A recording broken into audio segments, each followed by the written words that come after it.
बता दें, प्रयागराज से उमेश पाल हत्याकांड से जुड़ी बड़ी खबर। उमेश पाल के सीने में गोली मारने का असद ने ऐलान किया था। अब जो खुलासा हो रहा है उसके मुताबिक जो तथ्य सामने आ रहे हैं वो आपको बताया जा रहा है। बरेली जेल में ही उमेश पाल को मारने का ऐलान किया गया था। असद के दोस्त अतीक जाफर ने पूछताछ में खुलासा किया, हत्याकांड से पहले अतीक और उमेश पाल में बातचीत हुई थी। फोन पर अतीक और उमेश पाल की बात हुई थी। गुड्डू मुस्लिम ने अपने फोन से कराई थी दोनों की बात। उमेश पाल और अतीक के बीच जमकर हुई थी गाली गलौज। पत्नी शाइस्ता पर की गई टिप्पणी से भड़का था माफिया। इसी घटना के बाद उमेश की हत्या की साजिश रची गई। 11 फरवरी को बरेली जेल में पूरे मामले की प्लानिंग रची गई।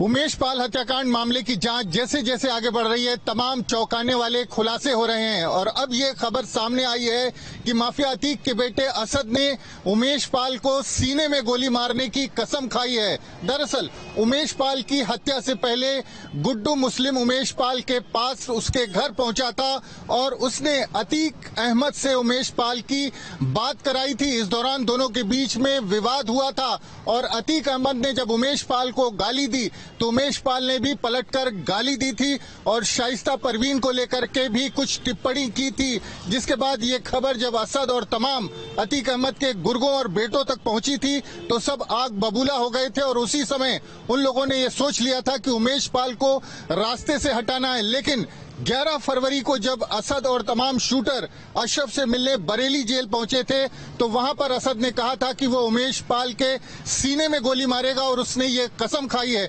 जिसके बाद अशरफ ने असद को समझाया था कि शूट आउट के समय तुम गाड़ी में बैठे रहना और बाकी के शूटर्स अपना काम तमाम कर देंगे। लेकिन शूट आउट के समय असद अपनी भावनाओं पर, अपने इमोशंस पर काबू नहीं रख पाया और गुस्से में आकर गाड़ी से उतर गया। और जब उमेश पाल को कई गोलियां लग चुकी थी, उमेश पाल घर की गली में भाग रहा था, उस वक्त असद गाड़ी से उतरा, उसने अपनी पिस्टल लोड करी और गली में घुस करके उमेश पाल के सीने में गोली मारी थी। वही गोली उमेश पाल के सीने से होती हुई लंग्स तक अंदर गई थी और उसी गोली के चलते उमेश पाल की मौत हो गई। तो ये पूरा खुलासा असद के दोस्त आतिन ने पुलिस की पूछताछ में किया है। तो पूरे मामले की तह धीरे धीरे खुल रही है और सच्चाई सामने आ रही है।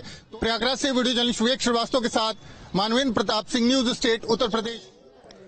वहीं अतीक की मौत के बाद उसकी प्रॉपर्टी को लेकर लगातार खुलासा भी हो रहा है। हालांकि अब उसकी अवैध संपत्ति का पता लगाया जा रहा है। जिस तरीके से बताया जा रहा है कि एक्शन की अब तैयारी, यूपी के कई बड़े शहरों में अतीक की बेनामी संपत्तियां हैं, बेनामी निवेश भी है। 100 करोड़ से ज्यादा की संपत्ति पर कार्रवाई की तैयारी है। ईडी ने माफिया अतीक अहमद की 100 करोड़ से ज्यादा की बेनामी संपत्तियों को चिन्हित किया है। ये बेनामी संपत्तियां प्रयागराज, लखनऊ, कानपुर और नोएडा में चिन्हित की गई है। अतीक अहमद की मौत के बाद ईडी अब अतीक की बेनामी संपत्तियों को खंगालने में जुटी हुई है। देखा जाए तो अब तक ईडी की कार्रवाई में कई ऐसे खुलासे हुए हैं जिसके सहारे से रियल एस्टेट ब्रोकर हैं जो अतीक अहमद के साझेदार हुआ करते थे। गौरतलब है कि उमेश पाल हत्याकांड के बाद जब इस पूरे मामले की छानबीन एसटीएफ ने शुरू की तो उस दौरान ये बात सामने आई कि लखनऊ के तमाम ऐसे बिल्डर थे, तमाम ऐसे रियल एस्टेट ब्रोकर थे जिन्होंने असद और गुड्डू मुस्लिम की मदद की थी। वैसे में ईडी को शक है कि इनके धंधे में अतीक अहमद की बेनामी संपत्ति का एक बड़ा हिस्सा हो सकता है। साथ में बिल्डर हैं जो अतीक अहमद के साझेदार हुआ करते थे और जिन पर ईडी को शक है कि जो इनकी संपत्ति है या जो भी इनका पूरा मार्केट है उसमें एक बड़ी हिस्सेदारी अतीक अहमद की है।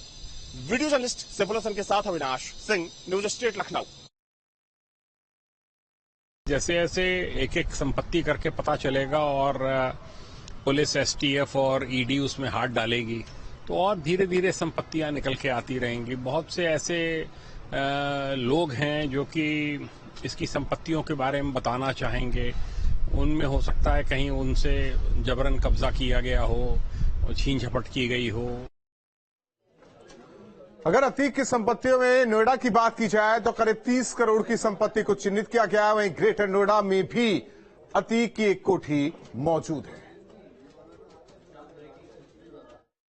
अतीक अहमद के साम्राज्य पर ईडी बड़ी कार्रवाई करने जा रहा है। प्रयागराज, लखनऊ और नोएडा में करीब 100 करोड़ रुपए की संपत्ति को ईडी ने चिन्हित किया है।